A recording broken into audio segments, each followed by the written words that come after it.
সাকিব আল হাসান বাংলার ইতিহাসে একজনই বা বিশ্বের অলরাউন্ডার হিসাবে সবাই চিনে থাকে। সাকিব আল হাসান দেন সে হচ্ছে বাংলার জান বা বাংলার প্রাণ। ক্রিকেটের সবাই তাকে ভালোবাসে বা অনেক সবার যেরকম হ্যাটাস থাকে ঠিক সেরকম ভালোবাসার মানুষও থাকে। দেন সাকিব বাংলাদেশের জন্য কি করে নাই বা বাংলাদেশকে কত কত জায়গায় রিপ্রেজেন্ট করেছে। আমাদের এই ছোট্ট বাংলাদেশ আমাদের এই ছোট্ট বাংলাদেশ যেটাকে বলে হাতের তালু, সেই তালুকে সারা বিশ্বের কাছে পরিচয় করিয়ে দিয়েছে বা সারা বিশ্বের কাছে তুলে ধরেছে এই সাকিব আল হাসান। তো ক্রিকেটার সাকিব আল হাসান সে হচ্ছে যে অনন্য রেকর্ড আর অনন্য কৃতিত্ব সবকিছুই তার, সবকিছু ঊর্ধ্বে, রেকর্ডের ঊর্ধ্বে। তো অনেক ম্যাচ খেলেছে, অনেক রান করেছে, যেগুলো অতীতে সব রেকর্ড ভেঙে ফেলেছে। তো রেকর্ডের রেকর্ড বয় বলা হয় সাকিব আল হাসানকে, অনেকেই তাকে রেকর্ড বয় বলা থাকে। দেন বিষয়টা হচ্ছে এরকম যে বর্তমানে দেশের অবস্থা পরিস্থিতি খারাপ হওয়ার কারণে সে দেশের বাইরে গিয়েছিল লিগ খেলার জন্য, টি10 লিগ খেলেছিল। সে জায়গায় থেকে দেশের যে খেলাগুলো আছে সেগুলো সে অংশগ্রহণ করতেছে এবং খেলাধুলা খেলতেছে। তো মোটামুটি সে এক পর্যায়ে সে নিজে থেকে বলল যে অবসর নেওয়ার জন্য টি20 আর টেস্ট ক্রিকেট থেকে সে অবসর নিতে চায়। তো সে তার যে আর্জি সাকিব আল হাসান সে নিজের মুখে বলেছে যে টেস্ট ক্রিকেটটা যদি মিরপুরে শেষ করতে পারে, মিরপুর ক্রিকেট স্টেডিয়ামে তার টেস্ট ক্যারিয়ারের জীবনটা শেষ করতে চায়, যদি সরকার চায় আর ক্রিকেট বোর্ড আছে সবাই যদি তাকে সার্বিকভাবে সহযোগিতা করে তাহলে। দেন এই বিষয়টা বলার কারণটা হচ্ছে যে আমরা জানি যে সরকারের পতন ঘটেছে, দেশ থেকে সরকার পালিয়েছে। দেন সেও ছিল সরকার একজন মেম্বার অফ পার্লামেন্ট। দেন সে জায়গা থেকে তার নামে কেউ মামলা করেছে, সে নাকি মানুষ হত্যা করেছে বা মানুষ হত্যার সাথে জড়িত, সরকারের এই কর্মকাণ্ডের সাথে সে জড়িত, বিভিন্ন রকমের তার নামে মামলা হয়েছে। যার ফলে সে দেশে আসলে পুলিশ তাকে ধরতে বাধ্য, পুলিশ তাকে ধরবে আর তাকে জেলে যেতে হবে।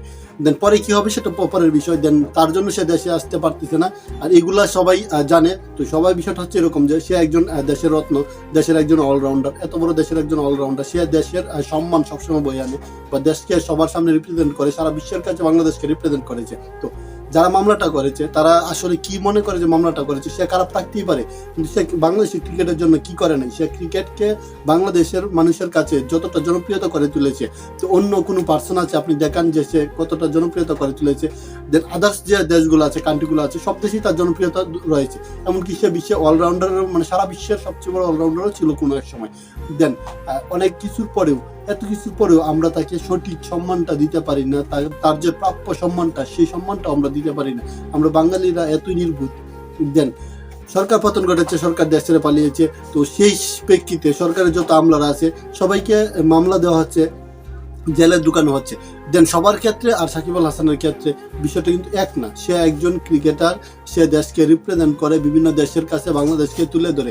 আমাদের বাংলাদেশকে হয়তো অনেকেই চিনত না বা কেউ চিনত না, যে এখন চেনার কারণটা হচ্ছে ক্রিকেটের মাধ্যমে। ক্রিকেট বাংলাদেশ মোটামুটি ভালো খেলে, আর সেই ক্রিকেট ভালো খেলার কারণটা হচ্ছে সাকিব আল হাসান, যার ফলে সে অনেক ভালো খেলে, যার ফলে দেশকে সবাই চিনে।